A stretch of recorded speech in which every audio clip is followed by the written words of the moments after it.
Hola, muy buenos días. 10 minutos de la mañana, arrancamos la Junta Médica, el último día ya, Leslie. Hoy, como siempre, hablamos de la salud mental, pero no vamos a hablar de una enfermedad o de un trastorno en sí. Claro que no. Claro que no, Paula. Hoy día vamos a conversar sobre el rol de la familia en pacientes con diagnósticos muy serios, muy severos. Alguien con cáncer, que vaya a ser trasplantado, que tenga algún tipo de enfermedad crónica, que va a permitir pues que la familia tenga que apoyarlo, y todo este contexto va a permitir que el paciente al final vaya mucho mejor. Y también no en familias donde encontramos algún miembro con alguna discapacidad. También, asimismo, porque todos, cuando alguien está enfermo, todos debemos de participar. Así que el rol de la familia es sumamente importante. Arrancamos el programa.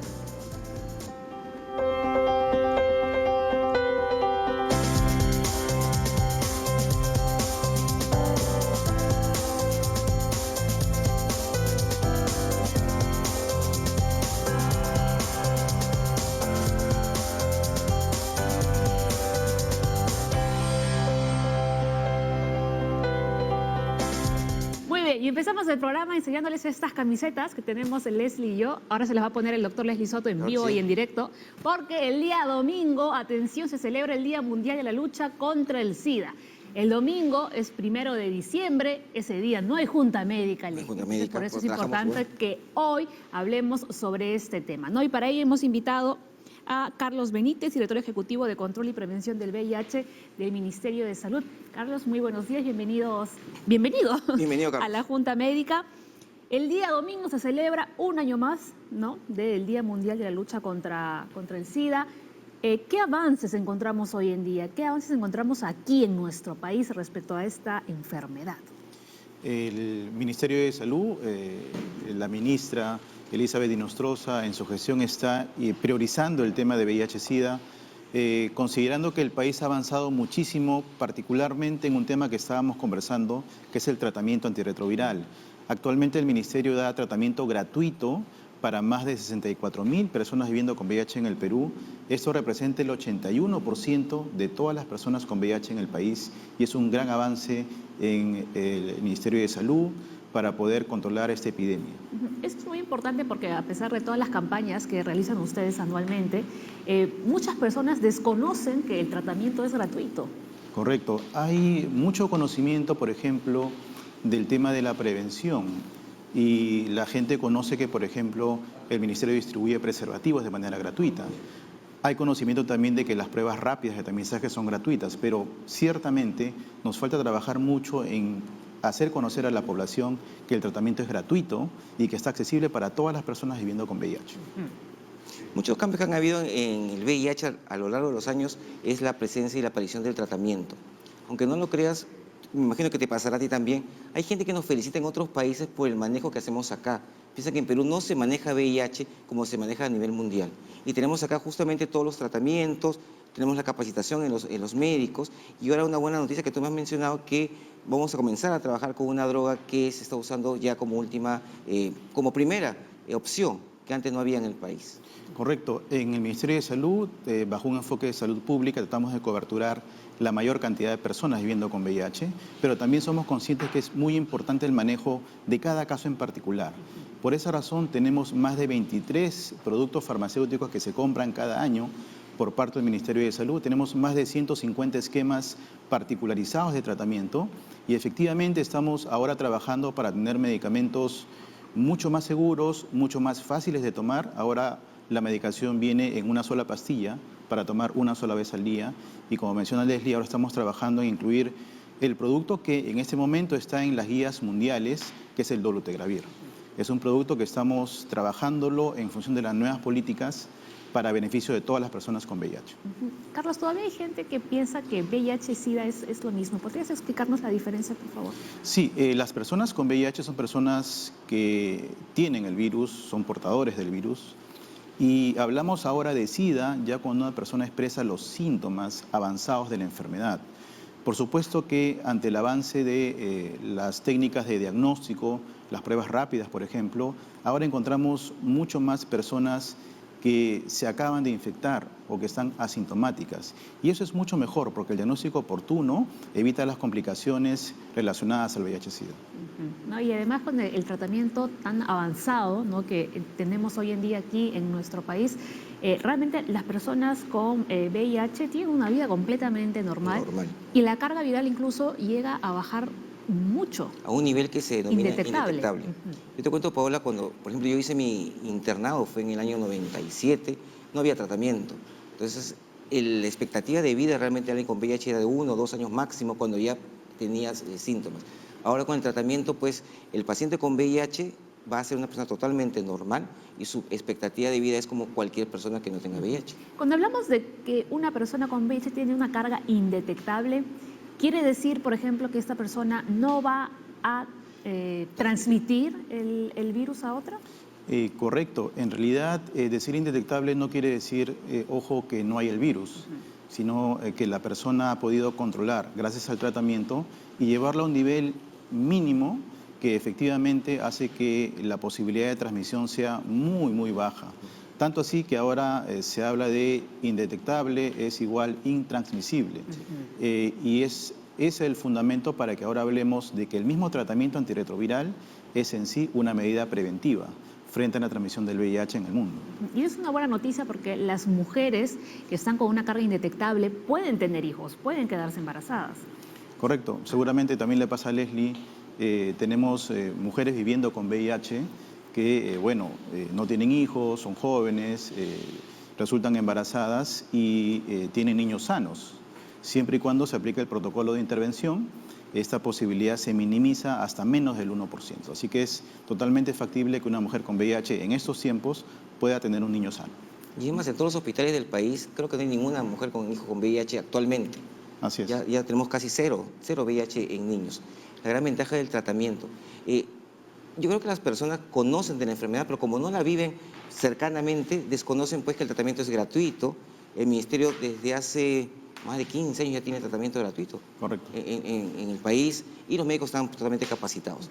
¿Qué más van a hacer este domingo? ¿Qué van a hacer? ¿Qué actividades por el VIH? Este domingo, 1 de diciembre, y pues la iniciativa es global, conmemoramos un día más de la lucha frente a esta epidemia, que aún continúa.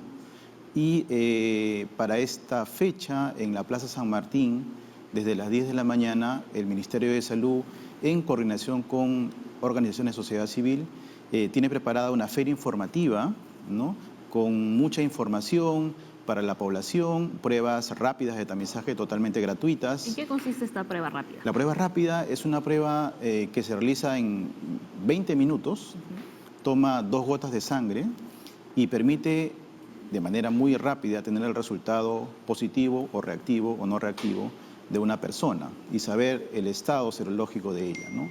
Ha permitido, por ejemplo, llegar a los lugares más alejados de la Amazonía peruana o de las zonas altoandinas, o permite hacer estas pruebas de manera muy sencilla en campañas, en ferias informativas. Entonces, se ha convertido en la herramienta que ha permitido mejorar muchísimo el acceso al diagnóstico de VIH. ¿Cuál va a ser el horario de la campaña? Desde las 10 de la mañana en adelante hay una serie de actividades no solamente relacionadas al VIH, culturales también, hay un show artístico, presencia de autoridades. Esperamos que toda la población pueda llegar ese día para informarse más del VIH, para hacerse pruebas y conocer más de esta enfermedad. Eso es importante, ¿no? Porque si no conocemos, si no nos informamos, le tenemos miedo justamente por el desconocimiento. Y lo que sí, por favor, cualquier persona que tenga vida sexual tiene que hacerse una prueba de ELISA. No es que voy a hacer una prueba de ELISA porque tengo miedo o sospecho, no. Tengo una vida sexual sana y mi VIH tiene que ser negativo. Correcto. Un avance importante también que justamente en el último informe de Naciones Unidas ha aparecido es que el Perú es un país que en los últimos años ha conseguido reducir de manera significativa las nuevas infecciones por VIH. La hemos bajado en más del 6% y hemos reducido la mortalidad relacionada a SIDA en más del 52%. Son indicadores de impacto que nos van diciendo que el trabajo que venimos haciendo, tanto en la parte preventiva como de atención, está teniendo resultados. Y como bien saben, el mundo se ha puesto como meta terminar con la epidemia de VIH-Sida hacia el año 2030. Creo que estamos caminando con pasos firmes hacia ese propósito.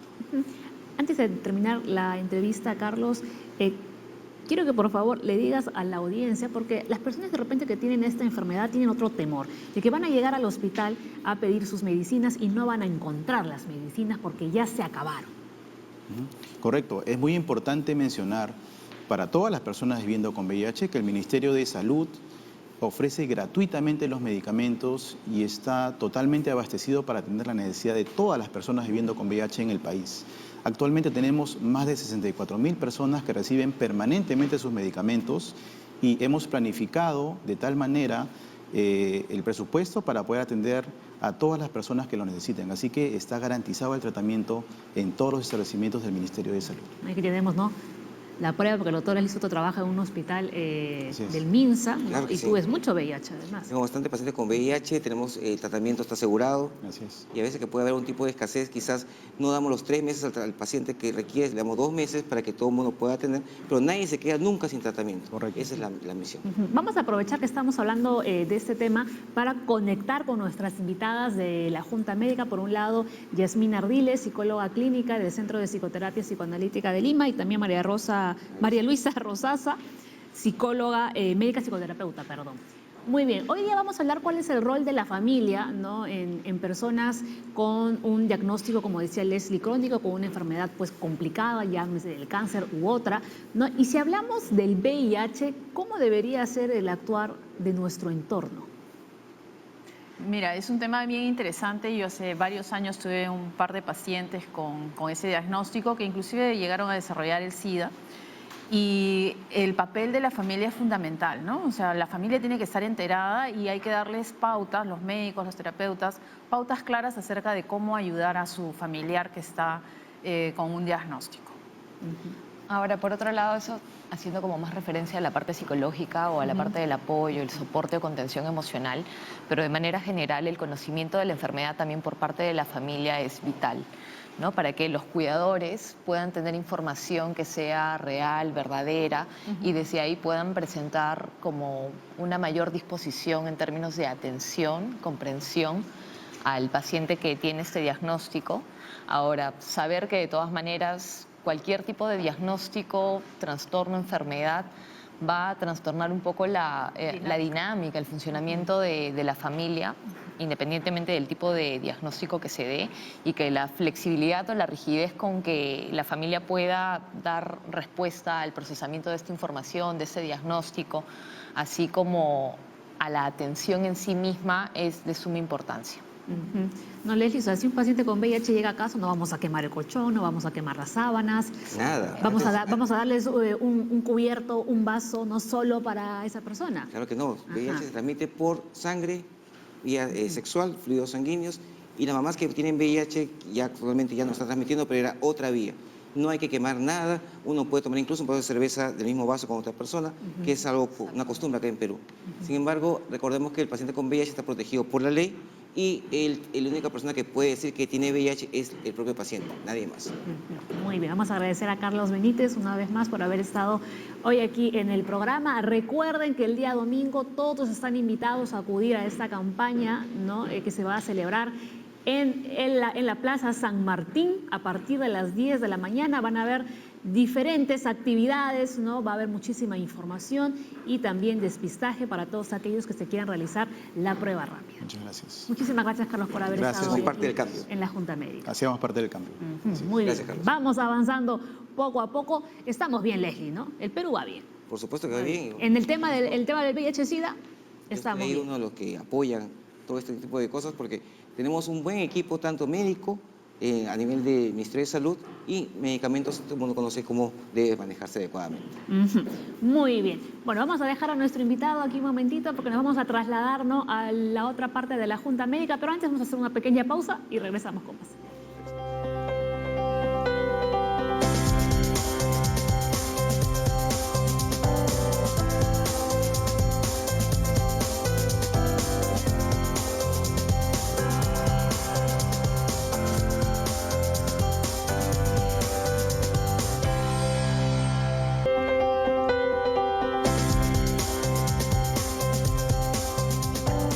Ahora sí, estamos bien ubicados aquí en la mesa de la Junta Médica con nuestras dos invitadas. Nuevamente, María Luisa Rosas había hecho una mezcla con tu nombre, María Rosa le había dicho. Y Yasmín Ardiles, porque vamos a hablar del rol de la familia, ¿no? Cuando un miembro sufre alguna enfermedad o tiene alguna discapacidad. Por favor, ¿me pueden quitar? Que escucho a María Rosa, le escucho aquí Sí, yo también. a María Luisa. Muy bien. Este es un tema complicado. ¿No? Porque el que nos den una noticia que tenemos una enfermedad crónica o muy complicada de sobrellevar, no solamente va a afectar a la persona que la padece, sino a todo el entorno.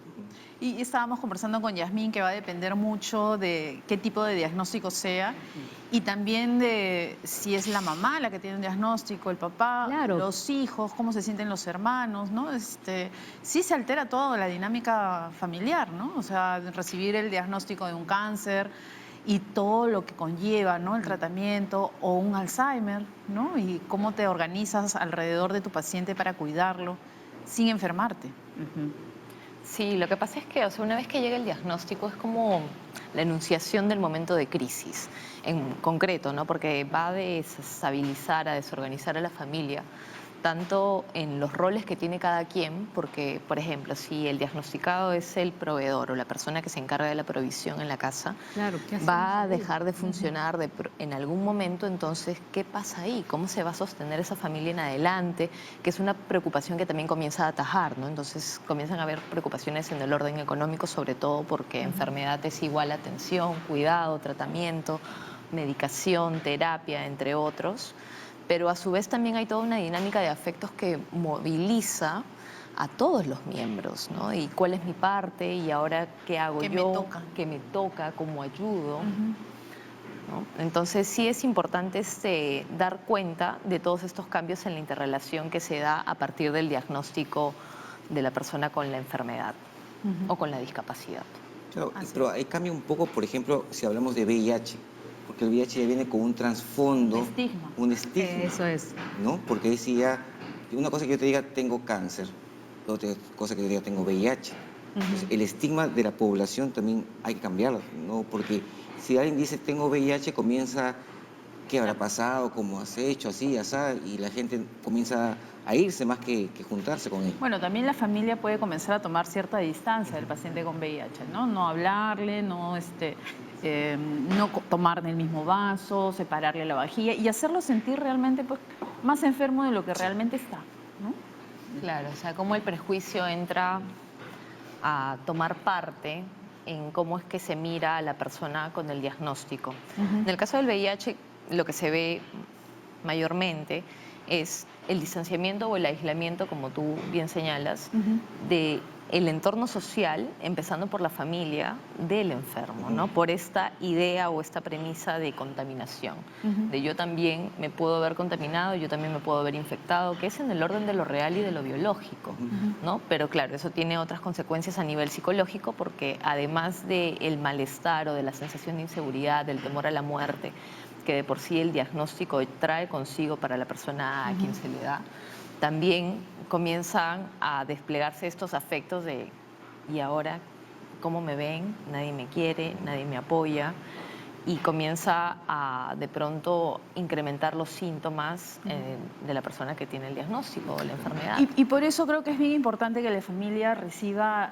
información oportuna y adecuada de personas entrenadas para poder hacerlo, ¿no? O sea, que no se informen solamente a través de los vecinos o de lo que la gente dice, sino que pidan ayuda. Hay grupos de pacientes, ¿no? Que se reúnen, conversan, las familias también. Y es bien importante porque el soporte emocional va a marcar de alguna manera el desarrollo de la enfermedad, ¿no? Sí, eso totalmente de acuerdo con María Luisa. Por ejemplo, vienen los pacientes y me dicen, voy a venir con mi mamá, mi papá, mis hermanos, yo, quien tú quieras. Y nos quedamos un buen rato y al final de verdad el conocimiento de la enfermedad que tenía la familia era cero. Y cuando salen como que le hubiéramos quitado un peso de encima, textual. Porque, no sabía esto, no sabía lo otro. Y de verdad, me gusta mucho ahora que muchas personas están yendo a la consulta para informarse. Y eso es lo que debe hacerse normalmente. Eso por un lado, ¿no? Pero también siendo realistas, vamos a poner el ejemplo del cáncer, ¿no? Que una mujer ha sido diagnosticada con cáncer de mama, a veces se da también el caso contrario, que si bien la familia al inicio apoya, pero también eso genera mucho conflicto. Y se han visto muchos casos, ¿no?, de que al final De matrimonios abandono. que se han acabado rompiendo. Y de abandono, como dices tú. Es que no es fácil, no es fácil estar en una familia en donde hay una persona con una enfermedad crónica o con una condición que no va a cambiar, ¿no? Por ejemplo, si nace un hermanito con Down o un hermanito con una condición más o menos seria, toda la dinámica cambia. O le hacen, estoy pensando, una familia que conozco que a una de las hijas le hacen un diagnóstico de lupus. O sea, todo cambia, ¿no? No se puede, bueno, ella tiene lupus, pero yo no. Si hay una dieta especial, bueno, pues casi todos tienen que comer la misma dieta porque no van a cocinar para cada uno y tampoco puedes comer delante de alguien que no puede comer lo que tú estás comiendo, ¿no? O sea, eso es la familia, el apoyo, ¿no? Es que también hay como unos factores que tenemos que tener en cuenta cuando el diagnóstico llega, sea por el cáncer, sea por el VIH, sea por un trastorno mental también en alguno de Así los es, o una adicción. integrantes de la familia, alguna adicción o alguna enfermedad meramente física, ¿no? Y es que la familia como grupo tiene de por sí una cultura intrafamiliar que tiene un sistema de creencias. Este sistema de creencias puede ser en términos de valores, puede ser en términos de religión, ¿no? Y desde ahí es que también van a recepcionar la información. Por otro lado, otro factor que es importante es la comunicación familiar, ¿no? Que en términos de la información que se les entrega una vez que se da el diagnóstico, se puede ayudar a que la comunicación familiar, intrafamiliar en relación a la enfermedad sea más fluida y también estas nuevas organizaciones de ¿y ahora cómo vamos a hacer? Tenemos que adaptar un espacio porque de pronto es una persona mayor que ha tenido una caída y es... Claro, ya no puede subir las No puede escaleras. subir las escaleras, ¿no? Entonces hay toda una movilización, no solamente de afectos, incluso también de espacios, ambientes. También influye mucho la etapa del ciclo vital de la familia, ¿no? No es lo mismo que de pronto yo reciba el diagnóstico de un familiar con cáncer a los 30 años que yo tengo al día de hoy o más, o de pronto cuando tuve 15 o a mis 35, 45, ¿no? ¿Qué edades tienen los hijos? ¿En qué momento de vida están? ¿En qué etapa está la pareja? Si es a inicios de la relación, si es de pronto en una parte ya más madura, ¿no? Entonces todos esos factores como historiográficos o algo así de la familia en sí misma se tienen que tener en consideración a la hora de tener esta noticia, ¿no? Y no es fácil, ¿no? Entonces tampoco hay que juzgar a las familias que se sienten agotadas o que se sienten cansadas, necesitan Claro, soporte. porque a veces uno cuando lo ve de afuera, ¡Ay, qué barbaridad! Es otra mirada. Así es. Una mirada que juzga, Así y que es. todo lo ve fácil. Claro, que no vive ahí, que no se desvela, ¿no? O sea, que no está en la situación. Sí, Otro no. punto de vista, ¿no? Y lo que sí estamos viendo acá es que cada caso es diferente, Totalmente. totalmente. No hay una receta para que la familia funcione como tal. No. Es una individualización de cada uno.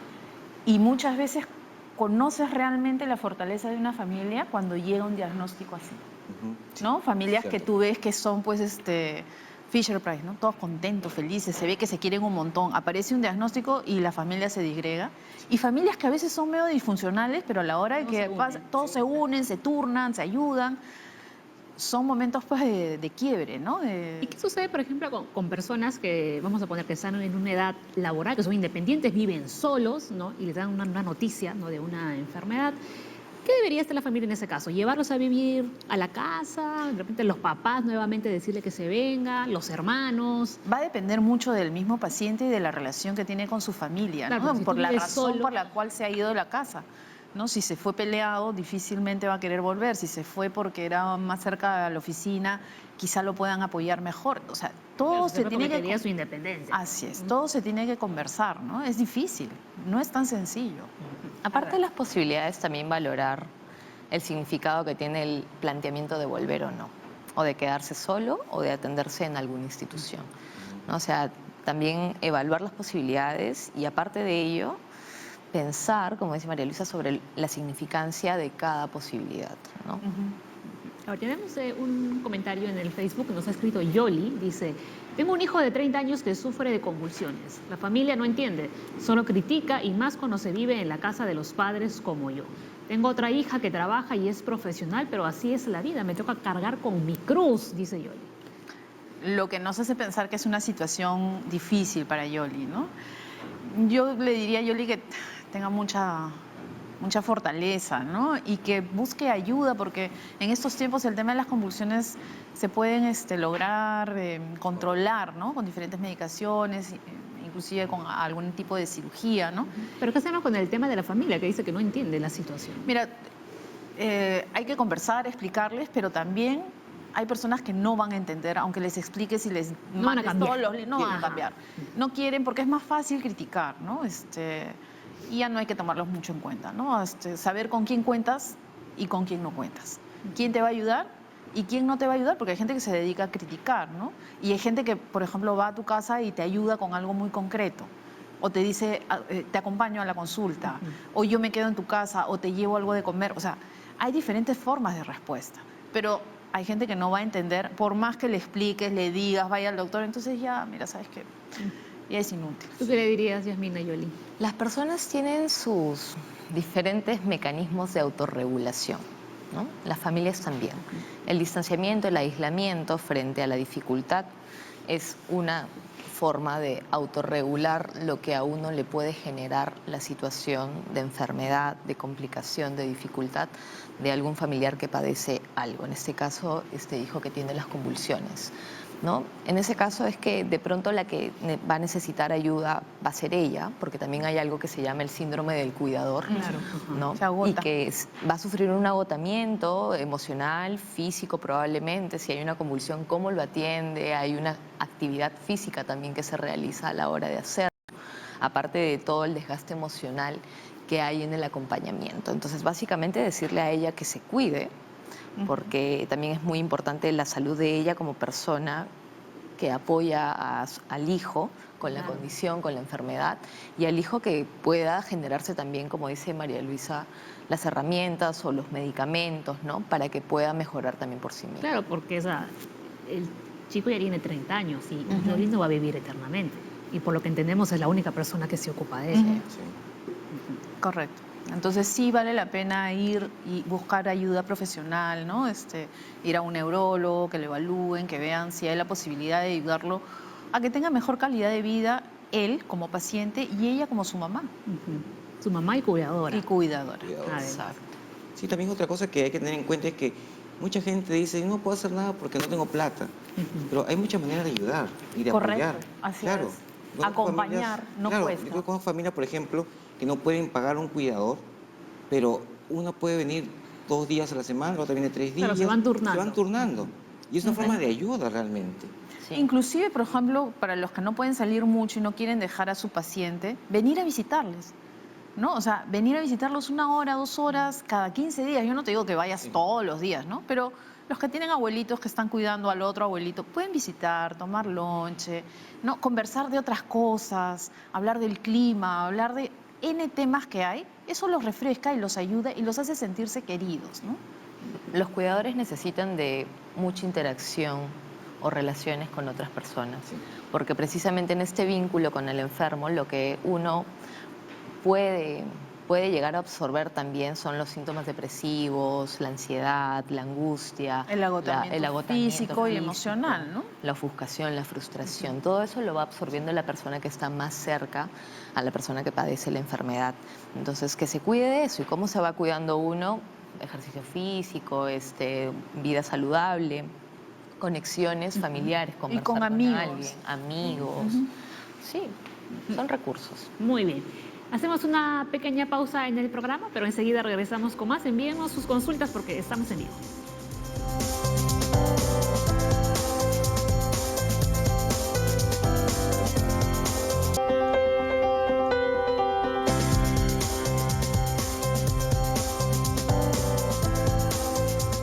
Muy bien, continuamos aquí en la Junta Médica y atentos a este cuadro, porque ¿cuáles son los posibles signos de alarma de disfunción familiar?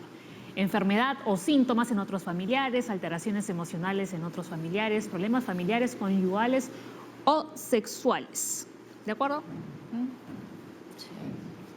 No, aparece algo de eso, está la familia funcionando mal. Algo está funcionando mal, ¿no? A veces también existe, nosotros conocemos lo que se llama el paciente síntoma, ¿no? O sea, todos estamos bien menos él, pero todos colaboran para que él siga mal o ella siga mal, ¿no? Entonces, O sea, al revés. al revés, también hay familias que enferman a alguno de los miembros de su familia para sentir que son una familia, o sea, todo estaría perfecto si este no estuviera, ¿no? Te lo le deja negra. proyectan, sí, y le proyectan todas las culpas, todas las cosas negativas, ¿no? O sea, y cuando esta persona comienza a mejorar, tú comienzas a notar en el resto que también tienen sus cosas locas, ¿no? Y es más, muchas veces son el resto los que sabotean el tratamiento para que el paciente síntoma siga siendo el paciente síntoma. Es que también la familia encuentra un modo de interacción. Claro, y hay de un tema. relación. Hay un tema en común, Ajá. ¿no? Que los junta, que los congrega. Claro, no es de manera intencional, esto es de una manera profundamente inconsciente y sin que se den cuenta, que probablemente sale a la luz después de que van a terapia un poco, de que hay otros señalamientos a partir de las citas médicas, ¿no?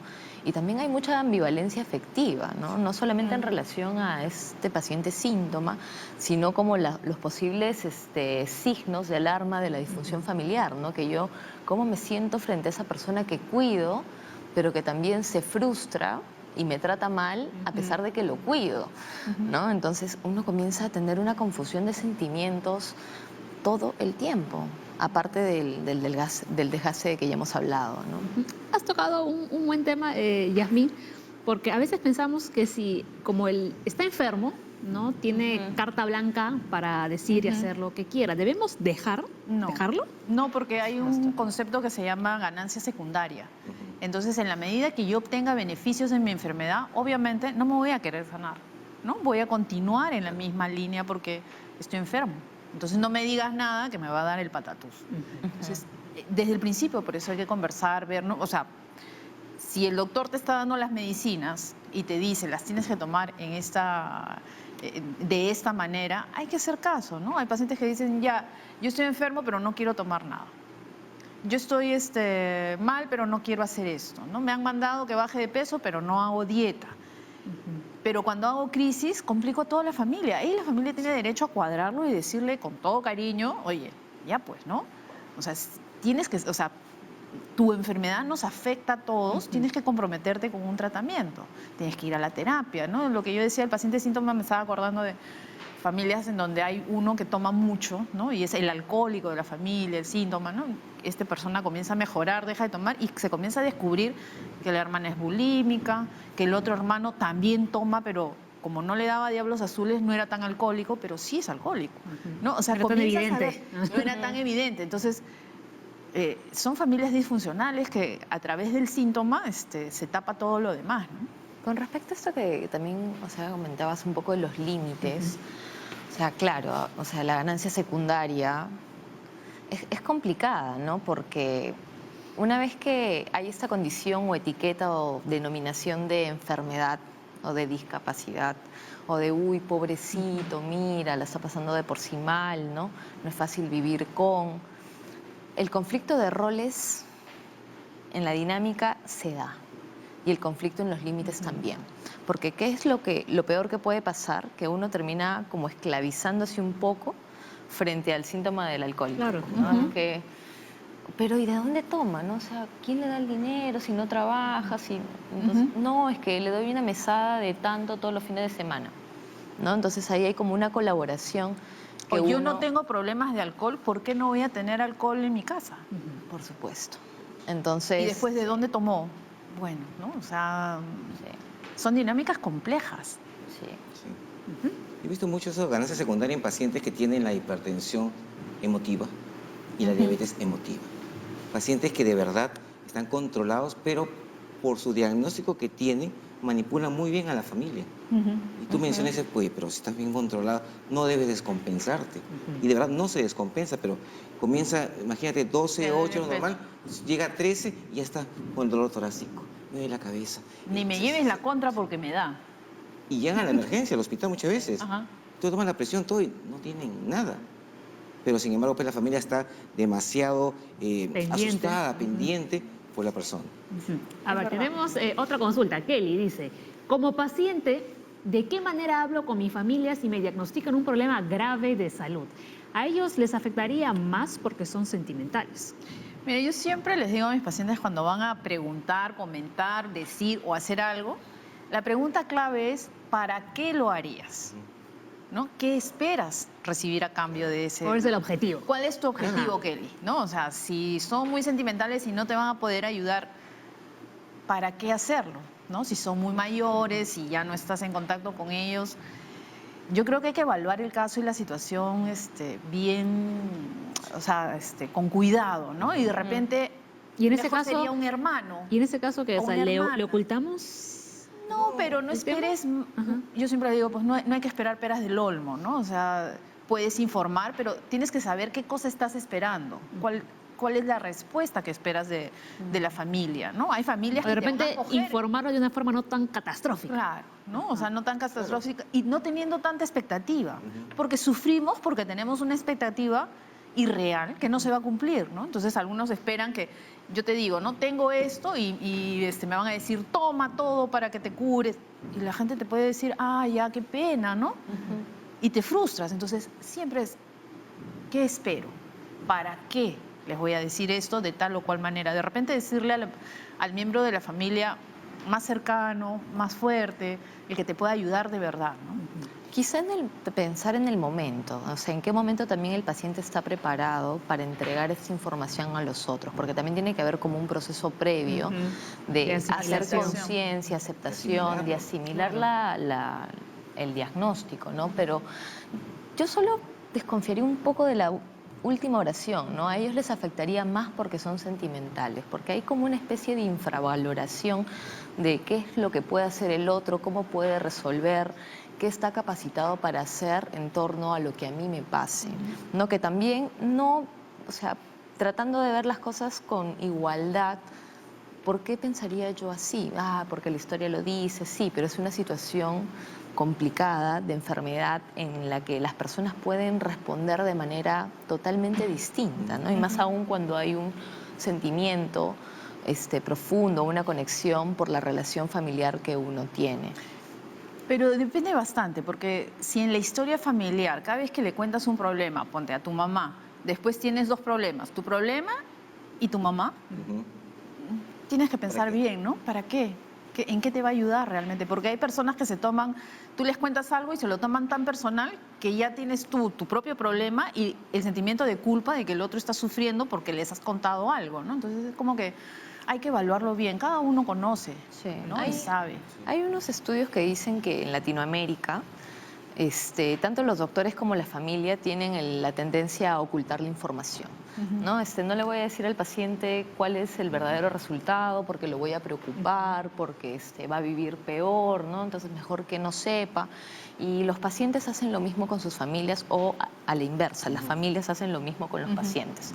Esto a la larga, digamos, se han evaluado los diversos casos en los que se ha dado esta dinámica y lo que se ha encontrado en estos estudios que se da más de manera frecuente en países latinoamericanos es que el paciente termina desarrollando un sentimiento de soledad, miedo, falta de apoyo frente al no revelar la información o a la inversa, ¿no? Cuando la familia no le revela la información al paciente, ¿no? Y también si es que, digamos, la enfermedad es muy grave y va a tener un desenlace mortal, hay como una especie de indecisión y no oportunidad para la parte de la despedida de este familiar, ¿no? Entonces es complicado porque también tendremos que saber de qué se trata y qué tan grave es, Claro. ¿no? Nos ha escrito Diana. Sí. A los 8 años mi hija empezó a tener alergias y la familia no me ayudaba. Ahora tiene 11 años, está en tratamiento y es frustrante porque su vida no es como la de otras. Por otro lado, me detectaron pólipos en la vesícula que puede convertirse en cáncer, pero me da miedo operarme ya que no hay nadie que cuide a mi hija. ¿Qué me aconseja? Bueno, tiene que hacerse un buen estudio para ver si efectivamente los pólipos en la vesícula son una prioridad quirúrgica. Siempre hay alguien que te ayude, ¿no? A veces no es la familia, sino lo que se llama la familia de elección, que son tus amigos. Y si tienes una apertura a poder contar a alguien que es cercano a ti, la gente es solidaria, ¿no? Hay gente que es bien solidaria y que te puede ayudar cuidando, acompañando, llevando, haciendo, ¿no? O sea, no necesariamente es la familia. Yo he visto casos en donde la amiga es el mejor soporte porque Es te verdad. acompaña, te lleva, te busca la peluca si estás en tratamiento oncológico, ¿no? Te lleva a tatuarte las cejas o a ponerte a festar. O sea, sí hay personas, Claro ¿no? que Entonces sí. hay que ayudar. Ahora, cuando dice Diana, ¿no? ¿Es frustrante? Sí, pues es frustrante porque si tiene una alergia severa, alguna vez lo hablábamos acá, ¿no? Hay que fortalecer emocionalmente a la niña para que o sea, no se sienta como una enferma. Tiene una condición que tiene que cuidar porque, bueno, pues así le tocó, ¿no? Y la familia no me ayudaba. Bueno, en verdad, si bien la familia debe ser un soporte, no todas las familias son como uno espera que sean, ¿no? Eso es cierto. Sí, y muchas veces la ayuda no llega porque uno no la solicita, ¿no? Porque precisamente piensa que no hay nadie que cuide, ¿no? Que no hay alguien para uno, que también muchas veces es producto del aislamiento de la propia enfermedad, ¿no? Entonces uno comienza a sentirse más solo de lo que realmente está. Y otra cosa también que se puede desligar de acá es que está muy sola ella. ¿Sabes por qué? Porque los pólipos en la vesícula sí se pueden convertir en cáncer, pero de acá a unos 20 o 30 años. O sea, no es mañana ni pasado.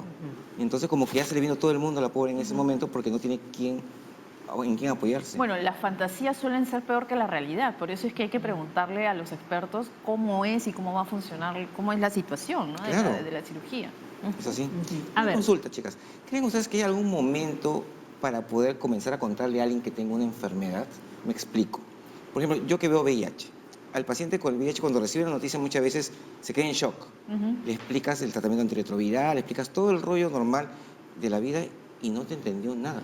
Porque está en shock. Está en shock. Claro. Ajá. Entonces, en ese momento se va a la casa. ¿Puede en ese momento comenzar a contarle a la gente o a alguien de No. confianza? Primero tienen que procesarlo e incorporarlo, introyectarlo, ¿no? O sea, es hacerme la idea de que esto es así y no va a cambiar, porque es diferente cuando te dicen, bueno, usted tiene tifoidea, bueno, tomo mi antibiótico y me va a pasar, no va a quedar ninguna secuela, no va a pasar nada. En las enfermedades crónicas es otra forma, ¿no? Por ejemplo, hay personas que se impactan y se deprimen porque les dicen que son diabéticos, Sí. ¿no? O porque tienen gota o porque tienen X enfermedad crónica. Cuando son más chicos también, ¿no? Porque ¿cómo va a afectar una enfermedad autoinmune una chica joven cuando quiera tener hijos? ¿No? Pero todo, o sea, no hay que darle tampoco la información en avalancha, Sí, ¿no? ajá. De a pocos, y lo que va asimilando y va entendiendo y va conversando.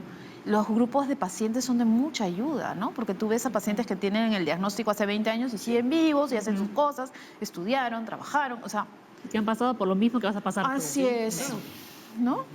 Yo, por ejemplo, muy cuando bueno. he trabajado con pacientes con este diagnóstico, que muchas veces, claro, el especialista les da el diagnóstico, les da la información, y llegan a su casa y en su mayoría solamente le cuentan a una persona, que es con la que más tienen confianza, muchas veces no lo hablan. Lo que buenamente ha sugerido el especialista que les da el diagnóstico es que busquen ayuda terapéutica de algún tipo, si es que no van a hablar de esta situación con el entorno familiar o con alguna persona de apoyo, porque sí es importante que empiecen a procesarlo. Entonces, como decía María Luisa, en este momento de procesamiento, de ver qué pasa, de asimilar, porque también hay una parte de negación al inicio de Se han la enfermedad, equivocado, no se han repetir las equivocado, pruebas. no me está pasando a mí, ¿no?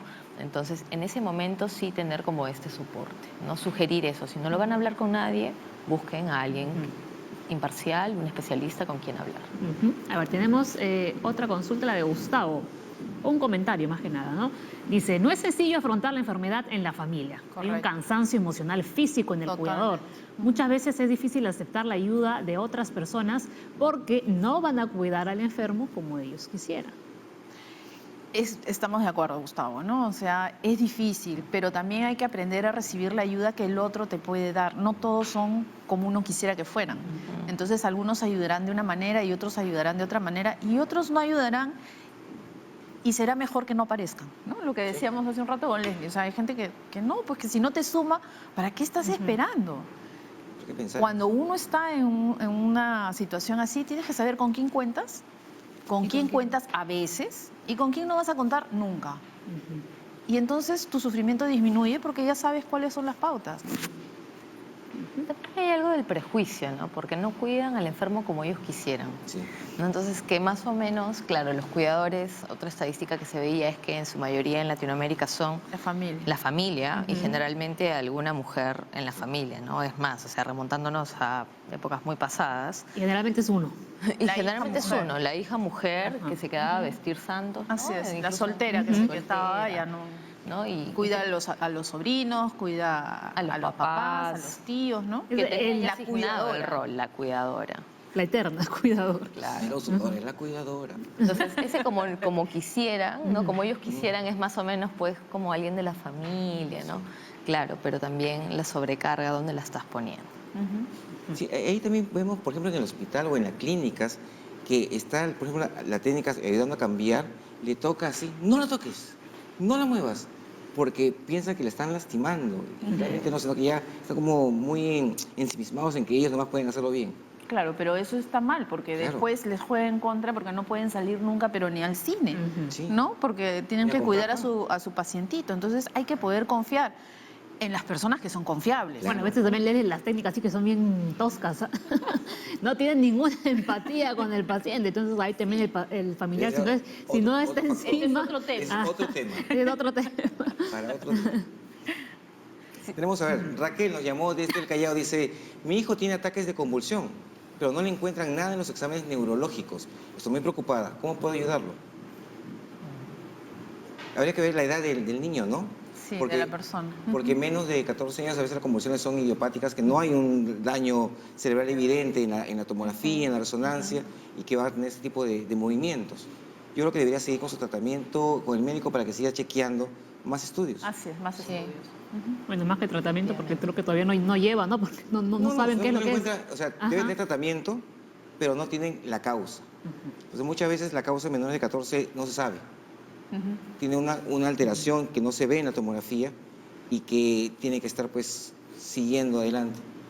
Y más bien que no se preocupe mucho del diagnóstico, porque si no encuentra nada malo, o sea, no hay un tumor, no se preocupe. Más bien hay que preocuparse que el tratamiento esté funcionando nada más. A ver, Carola, nos llamó desde San Miguel. Sufro de epilepsia, pero desde hace 13 años no tengo episodios. A mi hijo le dio una crisis cuando tenía 14 y con el pasar de los años no le dio más. Mi otro hijo de 9 tiene los síntomas de convulsión. ¿Cómo detectarlo? ¿Cómo puedo ayudarle? Evaluación por el neurólogo. Claro, Es una consulta más médica. sí. No, miren, la convulsión también es un problema familiar, ¿ha visto? Cualquier Porque hemos enfermedad. recibido varias consultas, Sí, además, de justamente sobre ese tema. Es que la enfermedad convulsiona a la familia. Sí, La exactamente. enfermedad convulsiona a la familia, ¿no? O sea, y si bien estamos hablando de cosas un poco más crónicas, no es el simple, ¿no? Pero digamos, una operación como de rodilla, como de pronto una vesícula, ¿no? También es un momento de enfermedad en la familia. Claro. Y en ese momento también hay una desorganización, también hay una crisis, también hay una atención a esta persona en ese momento. Entonces, quizás hacer el ejercicio también de ver cómo se desestabilizan por momentos las familias en la dificultad, ¿no? O sea, claro, es como más, bueno, se le pasa, recibe el tratamiento, es algo suave y después todos volvemos a nuestro orden. Pero imagínense vivir en ese desorden permanente que genera este tipo de situación. Es que el tema de la convulsión es que puede aparecer en cualquier momento, Claro. aún estando medicada. Claro, la mayor causa de reaparición de una convulsión es que el medicamento no ha estado bien tomado, no ha estado bien dosado. Hay que ir a la consulta y estar al control permanentemente. Pero me estaba acordando de una paciente que de chiquita tuvo convulsiones y la mamá la sobreprotegió, entonces ya nunca más salió sola a la calle, no puede manejar porque puede convulsionar, no puede hacer esto porque puede convulsionar y nunca más convulsionó. Pero la anuló, ¿no? O sea, y no le entraban balas, ¿no? Sí.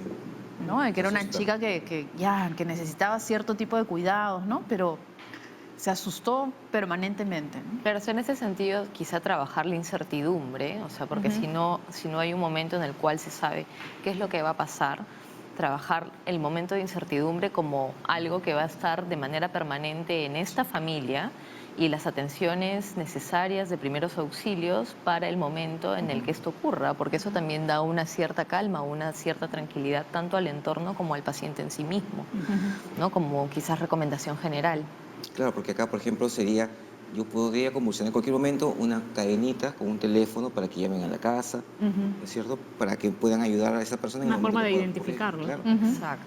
Vamos a continuar hablando, ¿no?, sobre este tema, pero vamos a hacer un pequeño paréntesis, ¿no, Leslie? Porque no nos hemos olvidado de los animales aquí en Junta Médica. Ustedes recordarán que cuando empezamos el programa dijimos que los animales importaban aquí en la Junta. Y por eso Aura nos ha hecho una nota, ¿no?, sobre mascotas sanas, dueños sanos. También, ¿no? Parte 2, porque ya hicimos una parte número 1. Ya, vamos a Con ver, mis gatos. vamos a ver la segunda parte y lo vamos a comentar también aquí con nuestras invitadas. Con-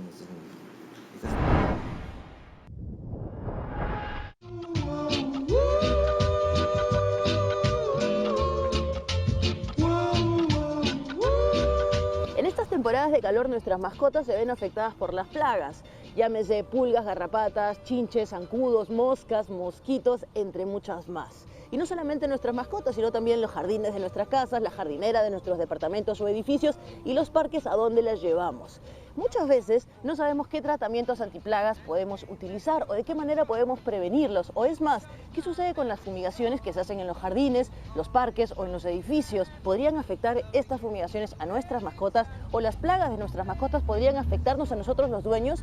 Planteadas estas preguntas, nuestra Ruta de la Salud ya tiene a sus especialistas para resolver absolutamente todas nuestras dudas. Así que Mara y yo estamos listos para comenzar. ¡Vamos!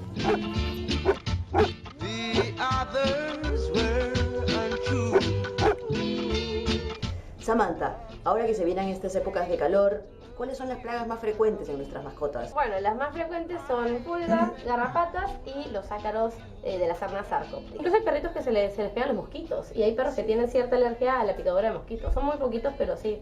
Los repelentes de los humanos no están probados para los animales. Los animales acuérdense que se acicalan, se lamen y se intoxican con lo que se lamen.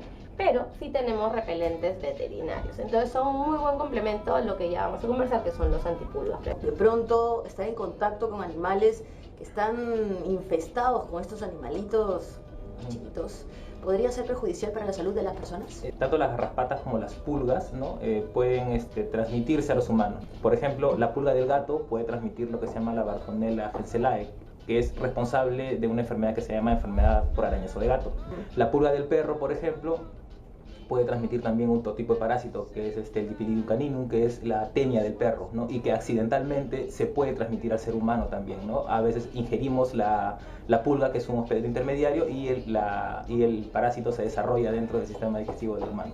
Es importantísimo, Samantha, que los dueños observen a sus animales todo el tiempo, que los paren revisando. Y a veces nos olvidamos de hacerlo por la premura del día a día y el trabajo. ¿Qué actitudes, qué comportamientos debemos observar en ellas para decir, yo creo que algo anda mal? Bueno, lo primero es que obviamente pican. Y al picar van a causar incomodidad, van a causar picazón y bueno, dermatitis y otras cosas. Ahora, el perro no solamente se rasca con las uñas, se rasca lamiéndose, se rasca con los dientes, hay caída de pelo o hay pelos como cortados o van a haber zonas babeadas de lo que se está rascando, la piel roja, ronchas y sobre todo en las zonas que no tienen pelo, que son las axilas, la ingle o la pancita, van a ver todas esas zonas bastante rojas. Las garrapatas no sé dónde se hospedan. Normalmente se hospedan en lugares calientes, entonces los lugares calientes son alrededor del cuello, las orejas y entre los deditos. En realidad no hay vacunas ni inyectables preventivos como tal, pero disponemos de los antipulgas. Y si bien se le llama antipulgas, también cubren contra garrapatas y algunos productos incluso contra ácaros. En el mercado la gran mayoría de productos de los que disponemos son de una duración mensual. Y hay un producto en específico que sí dura 3 meses, ¿no? Entonces va a depender más o menos empezando por el presupuesto y también qué tanto sale la mascota, ¿no? Porque si es una mascota que en realidad no sale nunca de casa, bueno, lo pueden manejar un poquito más. Y muchas veces dicen, no, pero mi perro no sale, pero de repente hay un gato que entra en la noche, deja las pulgas y se va. Entonces es un tema preventivo. Estas sustancias que se le aplican a los perros o a las mascotas en general podrían afectar a niños en general o a las personas. Es poco complicado en realidad que suceda porque tendría que tener un contacto demasiado cercano con mucosas más que todo, ¿no? Porque a través de la piel es muy extraño que suceda, a menos que sea un paciente hipersensible a ciertas sustancias, ¿no? Pero no suele darse mayormente ese tipo de patología. Bien, y para complementar esta ruta de la salud que se ha enfocado en plagas caseras que pueden afectar tanto a nuestras mascotas como a nuestros jardines, estamos con el especialista, el ingeniero Julio Guillo, que nos va a contar qué ¿Qué plagas son las más frecuentes ahora que el calor se viene? Principalmente hay pulgones en el brote de las plantas, en los brotes nuevos de las plantas. Hay gusanos provenientes de los huevos que depositan las polillas, las mariposas en el jardín, caracoles, de hormigas, son los que dañan más. ¿Cuáles son los químicos más frecuentes y también si estos químicos pueden llegar a ser nocivos para la salud tanto de las personas como de las mascotas? Hay una gama de agroquímicos para poder controlar plagas y enfermedades. Para pulgones hay aficidas específicos, para gusanos hay productos insecticidas específicos, para enfermedades fungosas. Siempre hay que primero hacer un buen diagnóstico en el jardín y ese diagnóstico tiene que hacer un técnico, un especialista, un agrónomo, para que pueda ser dirigida esa aplicación. No puede ser aplicar cualquier cosa para matar cualquier cosa. Es tóxico, ligeramente tóxico o muy tóxico. Muchas veces tenemos que fijarnos siempre si está aprobado por el Ministerio de Salud o no está aprobado. Las fumigaciones en los jardines, en los parques, en los edificios, ¿estos químicos que se utilizan podrían afectar a nuestras mascotas? Definitivamente, las mascotas tenemos que recordar, de repente nosotros no lo sentimos porque estamos a cierta altura del suelo, pero ellos están ahí nomás. Entonces todo eso tiene ciertos olores que pueden ser bastante irritativos para ellos, ¿no? Para la zona nasal. Y además ellos en verdad paran así tirados en el suelo y tienen todo el tiempo el contacto. Hay un montón de perros y gatos que comen pasto y se acaban de fumigar. En realidad el fumigador es el que se va a encargar de, según el producto que he utilizado, determinar cuánto tiempo el animal debe estar fuera de casa. Animales y niños, de todas maneras los bebés, ¿no? Me imagino que ese ya es el tema de Eric. Son compuestos a los que llamamos organofosforados, ¿no? Que son unos compuestos especiales, ¿no? Que justamente matan ácaros, pulgas, ¿no? Garrapatas, diferentes tipos de insectos. Estos productos se absorben a través de la piel y pueden producir reacciones que incluso pueden llegar hasta ser fatales, ¿no? Si es que no se actúa a tiempo y si es que no se reconoce el cuadro de intoxicación a tiempo. ¿Qué pasa si nuestras mascotas ya han ingerido, en el caso de fumigaciones, estas sustancias, estos químicos? ¿Cómo podemos reaccionar? Un perro que de repente empieza a tener diarrea, cialorrea, que es el exceso de salivación, temblores, movimientos involuntarios de los ojos, y en realidad nosotros como dueños no podemos hacer mucho, no debemos hacer mucho. Hay una costumbre por ahí de darles aceite, de darles leche, en realidad eso no ayuda para nada, al contrario hace que el veneno se quede más tiempo en el cuerpo. Lo que tienen que hacer es inmediatamente llevarlo al veterinario. Cuando se fumiga, en menos de 24 horas ya se han difuminado en el ambiente, ¿no? Ya no tendrían por qué generar ninguna reacción, pero a veces puede ser de que no suceda así. En todo caso, hay que saber reconocer síntomas tempranos, ¿no? Salivación extrema, ¿no? Cialorrea, que le decimos nosotros cuando se produce demasiada secreción en la mucosa oral, ¿no? Broncorrea, cuando hay muchas secreciones respiratorias, ahí no se puede respirar adecuadamente. Fasciculaciones, que son como una especie de temblorcitos en grupos musculares específicos, como unos temblores, ¿no? Incluso la lengua también empieza a temblar. Lo más importante es llevarlo a un centro de emergencia para darle la atención debida, porque puede ser fatal. Cuando se trabaja por un técnico que conoce sobre agroquímicos, no debe suceder nada, porque los agroquímicos están destinados para matar bichos, ¿no? Entonces esa dosificación es una dosificación muy baja, como para matar a un perro o a un gato. Normalmente los perros o gatos se ven afectados por una sobredosis, por un descuido del que está manipulando el producto. Ingeniero, muchísimas gracias por toda la información que nos ha brindado. Creo que va a ser valiosa para poder estar mucho más entendidos sobre estas plagas que pueden venir y cómo tratarlas y que no terminen siendo perjudiciales para la salud de nuestra mascota o de nosotros mismos. Y por eso le voy a pedir que en relación a todo lo que hemos conversado nos dé 3 recomendaciones mirando exclusivamente a esa cámara. Cuando se realicen, después del diagnóstico, las fumigaciones, recomendar a los dueños de los jardines de que las mascotas deben ser retiradas. Si tienen jardineras, macetas, plantas pequeñas, en los departamentos principalmente, si se les presenta un problema fitosanitario, le hagan una limpieza manual. Un pedicure, un manicure a la planta es suficiente antes de hacer una aplicación de un agroquímico que muchas veces no se sabe cómo manejar. Mucho cuidado si es que vamos a utilizar algún tipo de agente para fumigación, ¿no? Saber identificar automáticamente los signos de alarma, como dije, ¿no? Alguna reacción extraña, algo fuera de lo común, lo más importante, lo más rápido posible a un centro de salud de emergencia para poder tomar las medidas necesarias. El gato no es un perro chiquito, son productos diferentes, no le vayan a poner un antipulgas de perro al gato porque se puede terminar intoxicando y tener un desenlace fatal. Lo pongan con la frecuencia que se debe poner, ¿no? Normalmente son mensuales, entonces se debe respetar eso y además ponérselo a todos los miembros animales de la casa, perros y gatos, no solamente al que está presentando la dermatitis.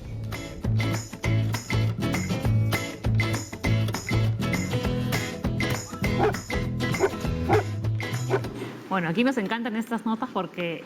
¿Tú tienes perro, Leslie? No. No, ¿no? Por Pero ahora aquí no. nosotras tres. Uy, sí. Y tengo tres gatos y un Ajá. perro. 3 gatos y un perro, un gato y un perro. Dos perros. 2 perros y un gato. Yo tengo un perro, bueno, no está aquí, pero la tengo presente. Sí, no, por ahí en la Vive casa, aquí. porque no tengo animalito por ahora. Y realmente los que tenemos perros y los cuidamos bien sabemos la importancia de tener a la mascota sana. Correcto. ¿No? Es bien importante que estén desparasitados, que tengan sus vacunas al día, ¿no? Hay que cuidarlos. Estabas Somos comentando algo de las telequitos. pulgas, que las pulgas no vuelan. Las pulgas no vuelan, la gente cree que si se acerca a un animal las pulgas le van a saltar, no es tan cierto. Y las pulgas tienen un ciclo biológico que una parte es en el animal y otra parte es en el piso, en las alfombras, en las junturas del piso, sobre todo si es de madera. Tiene parqué. ¿No? Entonces, por eso hay personas que se matan echándoles el antipulgas, pero si no fumigan su casa o la limpian con productos especiales, nunca se van a librar de las pulgas, ¿no? Entonces, esto sí es importante y que los veterinarios les explicaran a los dueños de mascotas que hay que limpiar, o sea, desparasitar al animalito, pero también a veces fumigar el ambiente o limpiarlo de alguna manera en especial, ¿no? Porque los huevos y las larvas están en el suelo. Y hay que tener cuidado si es que tenemos jardín en casa, con qué productos también vamos ¿Qué a plantas? cuidar nuestro jardín, ¿no? Claro.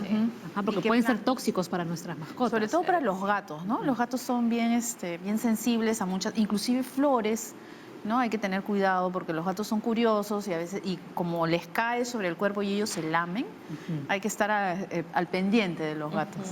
Pero lo curioso de los gatos, ¿no? De nuestras invitadas, que son gatos trabajadores, Ah, sí, claro. chambeadores, porque Sí. están con ustedes en las consultas y los pacientes a veces piden que estén los gatitos ahí. Yo veo chicos a partir de los 12 años, ¿no? Y a veces suben corriendo, mi consultorio está en un tercer piso y me dicen, Luciano, yo quiero que esté Luciano, ¿no? Y los papás me dicen, no sé si viene por ti o viene por el gato, pero bueno, no importa, viene y vienen contentos, ¿no? Sobre todo por Luciano, que es el más sociable, que es un persa gris hermoso y él entra a la consulta Todo rico. y se queda pues toda la mañana echado ahí. Relajado, ¿no? él. Entra un paciente, sale otro paciente y él sigue durmiendo. En el caso de Yasmín, el gato exige estar en la consulta. Llora. Sí, a veces hay que preguntarle al paciente si puede entrar o no, pero sí, mi gato es terrible. Y tiene, no sé, un sexto sentido, ¿no? Porque sobre todo Luciano y Mergo, que es mi gata negra también, hay pacientes a los que siempre están ahí cuando llegan estos pacientes, como si supieran que le toca a fulano o a mengano, que son especialmente gatunos, y están ahí y entran, ¿no? A la consulta. Me da risa porque entra el paciente, entran los gatos y entro yo cerrando las puertas, la mampara, y todos se acomodan y... Va a poner su caja también del gato para que le ponga Sí, ahí también parte le de la cae. consulta, Sí, dice. claro que sí. Tocar. Sí ayudan, porque... Y es algo que a veces nosotros recetamos, ¿no? A las familias, porque la mascota les da un punto de unión a las familias que no son muy conversadoras o no tienen ¿no? ¿Qué tal te fue? Bien. ¿Y qué tal el colegio? Ahí, ¿no? Claro. Sí. En cambio, si hay un gato, si hay un perro, el perro hizo esto, comió esto, jugó, mira, te mando la foto. O sea, Claro, es un tema de conversación del día a día. conversación. Sí. Ajá, es verdad. Me Es están verdad. diciendo que no me olvide de mis periquitos australianos. Ah, ¿ves? Lo bueno Sí, que no tiene tengo mascota, perro, no tiene tengo perro y mascota. gato, pues, ahorita. Claro, yo he preguntado perro y gato, pero no había hecho mascotas. Me han mandado acá. Claro. No te olvides tus periquitos ¿quién? australianos. ¿Tu periquito te ha Sí, me he escrito? escrito acá. No los Ha estoy olvidando. tecleado, dice, ha tecleado el periquito de la Ha casa. piqueado con su piquito. A ver, nos vamos a la pausa. Seguimos conversando, ¿no?, sobre el rol de la familia ante la enfermedad y la discapacidad. Pero tenemos una consulta, Leslie. Sí, tenemos una consulta de Nelver. Dice, tengo un niño de 2 años que tiene síndrome de West y está en tratamiento que es muy costoso y ya no convulsiona. ¿Cuáles serían las secuelas? ¿Cómo ayudarlo? Eso lo vamos a ver ahora tras la pausa. Regresamos.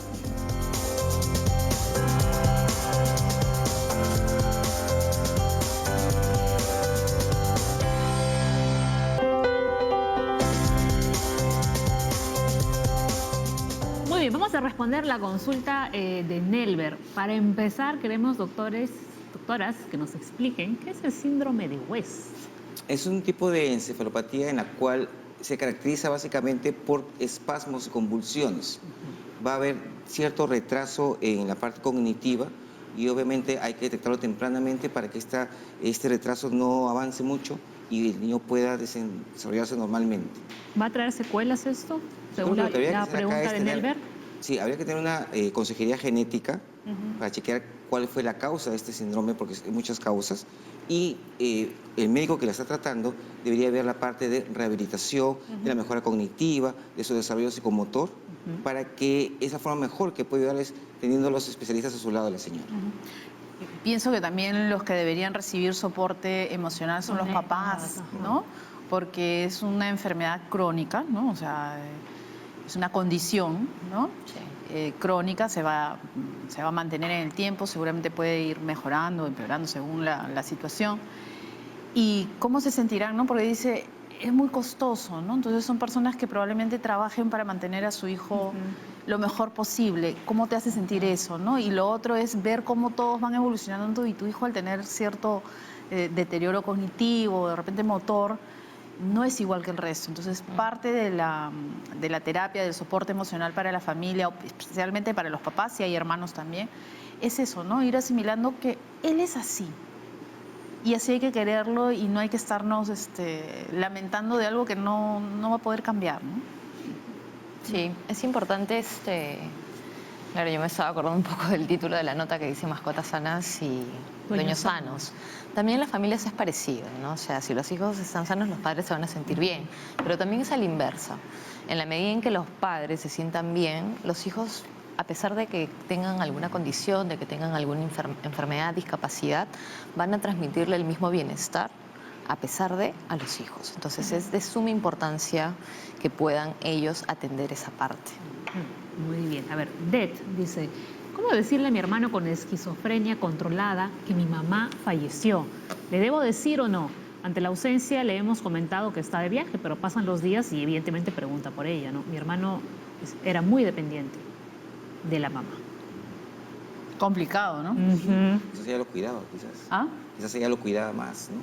Pues mamá, ¿qué hacer ahí? Claro, compartía más tiempo con... Tendrían que hablar de repente con su médico o psiquiatra para que chequee si está bien controlado. Eventualmente, si quieren decirle, porque ya no se puede sostener en el tiempo la historia de que está de viaje, no lo haría así nomás, ¿no? Iría primero donde el médico a preguntarle, ver, porque el médico lo conoce y sabe qué cosa podría detonarle una crisis, ¿no? Claro, aparte es como la postergación también de la entrega de una noticia que Tarde en o algún temprano. momento va a llegar. E incluso si llega de la manera más casual, como un comentario de alguien que de pronto no sabía, que él no sabía, ¿no? Puede ser más catastrófica porque también va a estar la parte del engaño, del ocultar la información. Se adicionan todos estos elementos. Entonces sí es importante que se consulte con el especialista si de pronto tiene algún terapeuta o algo. Lo mismo y que se vaya haciendo el camino para entregarle la noticia pronto, quizá. Herly dice, tengo un familiar internado en el hospital con diagnóstico de cáncer terminal. ¿Está bien que después de todo lo que ha pasado tenga que terminar sus días en una camilla de emergencia? Nosotros como familia sufrimos mucho y él también.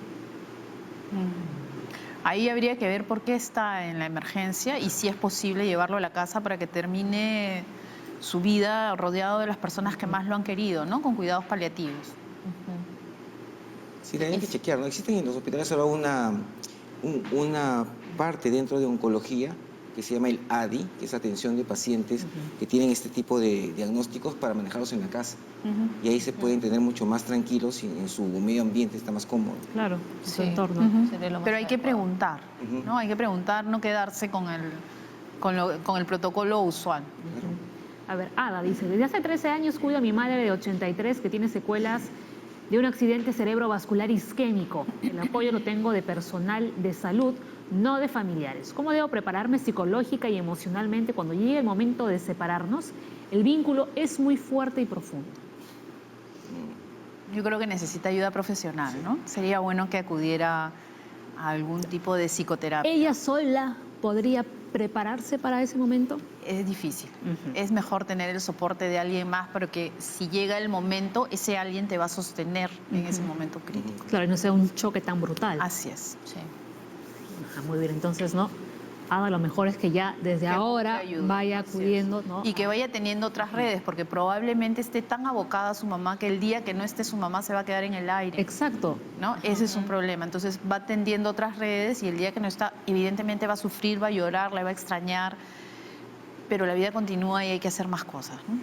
Sí, es la elaboración como del duelo de manera anticipada, lo que se trabaja en el espacio terapéutico un poco, y asimismo que ella pueda despojarse de solamente del rol de cuidador Claro. que al día de hoy debe tener, ¿no? Y que también de pronto pueda empezar a pensar un poco en los proyectos que ella puede haber dejado en algún momento por abocarse a esta tarea. Quizá, ¿no? Sí, yo creo que sí, la parte emocional es fundamental. Se ven muchos casos en los cuales, por ejemplo, en el hospital hay 3 o 4 hermanos y una nomás está todo el día metida ahí. Y cuando la persona fallece, esa es la persona con que más ha estado ahí, la que más sufre, pero también tiene un poco más de tranquilidad, que ha apoyado más, Porque ha hecho todo lo que ha estado en sus manos hacer. ¿no? Y hay familiares que lloran y tú dices, bueno, pero si en vida nunca hiciste nada, Sí. ¿de qué lloras? Sí, totalmente de acuerdo. A ver, Gustavo, nuevamente nos ha vuelto a escribir al Facebook. Dice, generalmente sale a la luz que la familia no sabe funcionar como equipo porque nunca tuvieron oportunidad de trabajar como familia equipo. ¿Favorecerá asistir a grupos de ayuda para enseñar a la familia a funcionar como un equipo y así prevenir o disminuir problemas ante un futuro enfermo crónico en la casa? Sería ideal, ¿no? Sin embargo, es algo que... Claro, eso en la teoría. En la teoría, ¿no? Pero en la sería práctica, ideal. a ver, todos los miembros de la familia se van a unir para Es difícil. acudir, ¿no? a un grupo. Yo creo que Gustavo nos entrega como una conclusión muy interesante, ¿no? Porque es como un hallazgo que él hace de la mesa. Pero sí, tiene mucho que ver con la capacidad para resolver conflictos, o sea, lejos del trabajo en equipo, ¿no? Porque no es solamente que las piezas cumplan la función que tienen que cumplir, porque claramente hay una desorganización de las piezas y eso es lo que produce la enfermedad o el diagnóstico, ¿no? Pero la resolución de conflictos es más o menos lo que se ha venido tratando de responder a través de las consultas que han hecho las personas, ¿no? ¿Y qué hago? ¿Y cómo reacciono? ¿Pregunto o no pregunto? ¿Me lo llevo a la casa o no me lo llevo? ¿No? Entonces, es como sí, empezar a pensar en que de pronto para cualquier situación, sobre todo de índole familiar, uno tiene que desarrollar un poco esta capacidad de saber responder a la adversidad, a los problemas, a las dificultades. Y estaba pensando cuando los papás ya son mayores, ¿no? Los hijos se tienen que ir dando cuenta de que en algún momento van a necesitar algún tipo de soporte. Y no puede ser tampoco como que, oh, me impacto y nunca pensé que iba a cumplir 85 años y necesitar mi ayuda, ¿no? O sea, hay que prevenir, hay que ir viendo, hay que ir, antes de que se caiga, poniendo pues las cosas en la casa, ¿no? Haciendo las Quitando adecuaciones, alfombras, quitando ajá. alfombras, poniendo mejores luces. Agarraderas. Las agarraderas en la ducha, ¿no? Dar algún tipo de indicaciones. Sí. Nos tenemos que adelantar, porque esto es parte de la vida y a todos nos va a tocar, ojalá, llegar a la adultez, al ser adulto mayor, ¿no? Y no es fácil. Yo siempre les digo, la vejez es solo para valientes, porque vas dejando de tener las posibilidades y de ser quien eras, ¿no? O sea, por mis propios papás y por pacientes me dicen, ya no puedo hacer lo que hacía, ¿no? Pues, Claro. ¿no? Y es parte de la elaboración darte cuenta de que ni siquiera teniendo una enfermedad, ¿no? Simplemente el hecho de envejecer te pone en una condición diferente. Pero quizás si fuéramos un poco más conscientes de eso, nosotros mismos, en vez de esperar que sean los hijos quienes pongan las agarraderas, ¿no? Nos iríamos preparando para la vejez en el camino, ¿no? Mudarnos si vivimos en una Primer casa de 2 piso. pisos, en un primer piso, ¿no? Claro. Ir acomodando esas condiciones porque también es entregarle una tarea al otro que de pronto está en su propia familia o en su propia vida y es sacarlo un poco de esa situación para que lo atienda a uno, ¿no? Es verdad. Entonces, Es como cuando las mujeres van a llegar a la menopausia, se preparan por Claro. anticipación. Así es. Pero por supuesto. Deberían. También deberían ahorrar, porque mucha gente ya a la vejez Sin un nada, sol, sin un claro. sol. Sin ninguna jubilación, sin nada, y no hay quien los ayude tampoco. Y si la familia tampoco tiene medios, ¿ahí cómo haces? es horrible. Sí. Les cuento, miren, algo interesante que nos menciona Kelly. Tengo 2 problemas de salud crónicos. Uno, me impide comer normalmente y el otro, caminar. Mi gran apoyo es mi esposo. Mi familia me pregunta por qué no deseo salir o pasear y sus comentarios me hacen sentir incómoda. ¿Cómo explicar mi cuadro para que comprendan mi situación? Tengo 41 años, una mujer joven. Kelly, tendrías que conversar con tu familia, explicarles, pero el que quiere entender, entenderá, y el que no quiere, no entenderá. O sea, que no se hagan muchas bolas, en realidad. No, y fortalecerse porque los comentarios incómodos que pudiera hacer la gente no le afecten. Sí, ¿No? O sea, Kelly, siempre hay gente imprudente. hay gente imprudente, todos hay gente que lados. critica, hay gente sonsa, como dice acá Leslie, y entonces uno debe tomar las cosas como de quien viene, ¿no? Entonces, si tú sabes que es imprudente, ya, pues, ¿no? ¿Qué vas a hacer? No vayamos al tigre. Preguntarse si hay como la necesidad de explicar. ¿No? O sea, ¿esto realmente va a generar algo? ¿Realmente me van a escuchar? O sea, porque hay personas que preguntan por preguntar y responden por responder, ¿no? Por educación. Sí. Me provoca decirle que haga un comunicado oficial, ¿no? Esta es la situación y el que, Habrá ¿no? que el que explicar apoya algo. bien y ya, ¿no? O asumir Porque que de debe pronto... sentirse muy incómoda para salir. Si tiene un problema para caminar, Claro. se siente un poco incómoda. Ujú. Y lo demás, sal, la presiona, se siente mucho más incómoda. Yo estaba pensando en pacientes que tienen fibromialgia, por ejemplo, que es una enfermedad crónica, que es una condición que no te avisa, ¿no? Claro. O sea, tú no Es puedes... incomprendida. Es incomprendida, No puedes hacer ¿no? planes. Y Ajá. no puedes hacer planes, ¿no? Es Ujú. lo que alguna vez una paciente me decía. Tú puedes planificar, mañana en la noche te veo, ¿no? Y yo no sé cómo estaré mañana en la noche, ¿no? O sea, porque puedo tener un día espectacular y estar bien, pero también puedo amanecer mal y cancelar, ¿no? Entonces es como que los que te quieren van a entenderte y no te van a juzgar, y los que no, ya pues qué importa, ¿no? O sea, el paciente tiene que aprender también a eso, ¿no? Porque, ¿qué haces?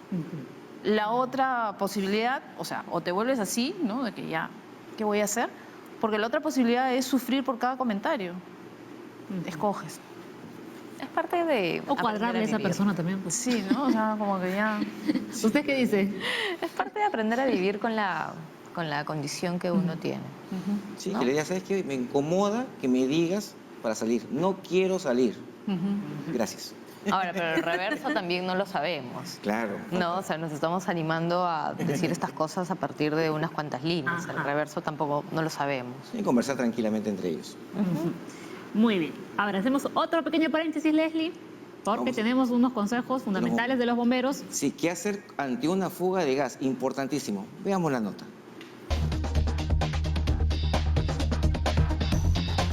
Junta Médica ya está con los bomberos para estar siempre informados y alertas. Hernán, cuéntanos, en el caso de una fuga de gas, ¿qué es lo que debemos hacer y no hacer bajo ninguna circunstancia? Vamos a poner dos escenarios, en el que sea mi casa en la que encuentro algún tipo de olor a GLP o el gas que estamos usando en la cocina.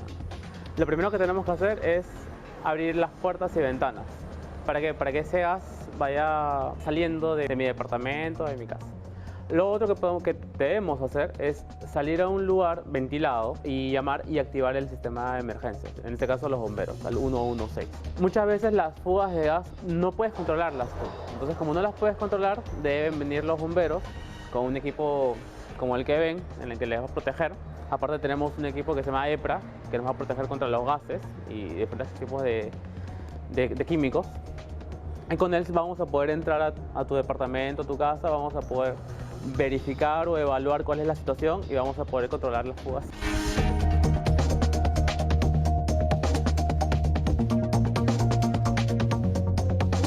¿Y qué sucede si, por ejemplo, se me ocurre prender la luz para identificar un lugar? ¿Qué pasa si hago la llamada justo dentro del lugar? O sea, ¿cómo es que suceden los incendios o las explosiones? Se generan por eso, porque llega un punto en donde el gas que se está fugando llega a una concentración tal en donde necesita solamente una fuente de ignición para que pueda prenderse o pueda haber un tipo de explosión.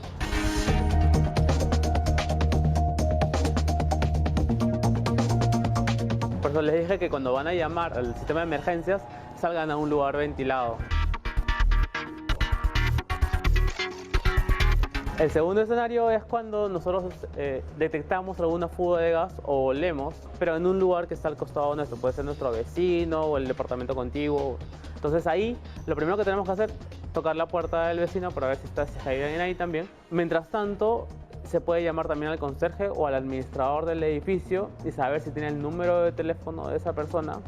También preguntarle a la persona de recepción si es que están esas personas ahí y juntar toda esa información. ¿Por qué? Porque cuando lleguen los bomberos lo primero que van a preguntar es, ok, ¿cuál es el departamento? Sí, pero también hay personas dentro.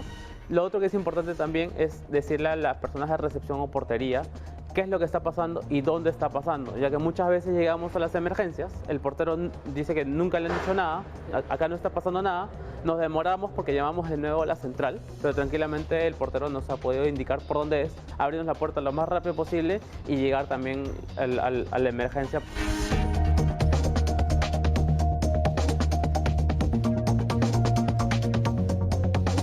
Perfecto, Hernán, muchísimas gracias. Ahora, ya sabemos, si sentimos una fuga de gas, no prendan absolutamente nada para evitar desastres futuros.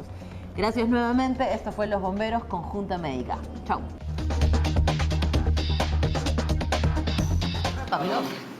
Muy bien, a ver, nos quedan muy poquitos minutos. Teníamos una consultita, por favor, si la podemos responder rapidito. Nancy dice, tengo una sobrina con síndrome de Wolf. Sus papás y todos los familiares los apoyamos desde que nació. Ya tiene 9 años y no habla ni camina. ¿De qué manera puedo explicarle a mi hijo de 6 años sobre esto? Él siente celos porque dice que a ella la queremos más. Es interesante, ¿no? Porque más allá del síndrome de Wolf, ¿no? Que trae, Leslie nos estaba explicando, es el celo del primito, ¿no? Hay que explicarle, los niños entienden bien, ¿no? O sea, es una condición, este niño se tiene que dar cuenta que su prima no es una niña normal, ¿no? O sea, tiene 9 años, no habla, no camina. Hay que explicarle que el cuidado no significa que yo quiera a alguien, que yo cuide a alguien, no es en detrimento de mi cariño ni mi cuidado para otro, ¿no? O sea, todas las mamás que tienen algún niño que tiene que ir a la terapia con algún tipo de discapacidad, tienen que poderlo hablar con los hijos y los hijos, bueno, tendrán que irlo asimilando poco a poco, ¿no? Preguntar también es importante, ¿no? Porque ahí dice, él siente celos porque dice que a ella la queremos más. Decirle, ¿y cómo así la queremos más? ¿Qué es lo que tú ves que te hace pensar que la queremos más? Y en función de esas respuestas, ir dándole esta información a... Te das cuenta que ya no habla, tú tienes 6 años y hablas. Hay que Entonces, atenderlo. ¿qué podría estar pasando ahí? O sea, también invitando a que el niño pueda hacer su propia reflexión para que genere un entendimiento y comprensión de la situación. Para que no haya un escenario de manipulación, ¿no? Como a ella la quieren más, entonces yo hago esto, aquello. No, él tiene que recibir la información que él pueda procesar e irse dando cuenta de que su prima tiene condiciones especiales que hacen que el resto de la familia esté alrededor de ella, pero eso no significa que a él lo quieran menos, es diferente. No subestimemos a los niños. Así es. Muy bien, 11:30 de la mañana, Leslie, se nos acabó otra semana saludable. Nos vamos, así que por favor tenemos en cuenta que la familia es importantísima en la recuperación y el manejo de los pacientes con una enfermedad crónica. Hay apoyo psicológico y ustedes pueden acceder a él en cualquier centro de salud del hospital, del Ministerio de Salud. Gracias, como siempre, por vernos todos los días, por enviarnos sus consultas. Muchísimas gracias. Y también a nuestras invitadas por haber estado hoy aquí en la Junta Médica. Nos reencontramos el día lunes, ya lo saben, 10 en punto de la mañana. Estamos de regreso. Chau, chau.